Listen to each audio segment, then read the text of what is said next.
Hello everyone, 1 minute current affair series में आपका स्वागत है। तो दोस्तों, भारत का सकल घरेलू उत्पाद वर्ष 2022-23 में 7.2%, ठीक है, 7.2% हो गया है। इसके बारे में देख लीजिए।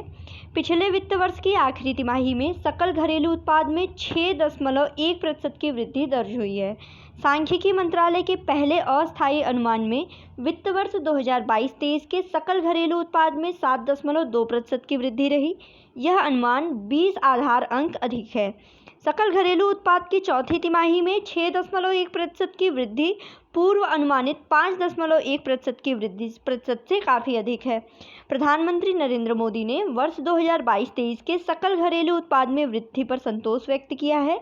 उन्होंने कहा है कि यह वृद्धि वैश्विक चुनौतियों के बीच भारतीय अर्थव्यवस्था के महत्व को दर्शाता है और प्रधानमंत्री ने कहा कि यह वृद्धि हमारी अर्थव्यवस्था के विकास और स्थिरता का उदाहरण है। ये करंट इम्पॉर्टेंट है, इसको इंग्लिश में भी देख लीजिए। India's GDP 7.2% in the year 2022-23. In the last quarter of the last financial year, there has been a growth of 6.1% in the gross domestic product.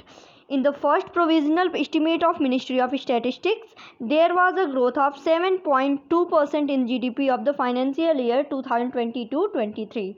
This estimate is 20 basis point higher.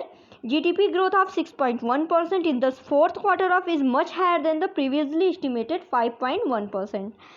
Prime Minister Narendra Modi has expressed the satisfaction over the increase in GDP for the year 2022-23. He has said that this growth reflects the importance of the Indian economy amidst global challenges. The Prime Minister said that this growth is an example of growth and stability of our economy.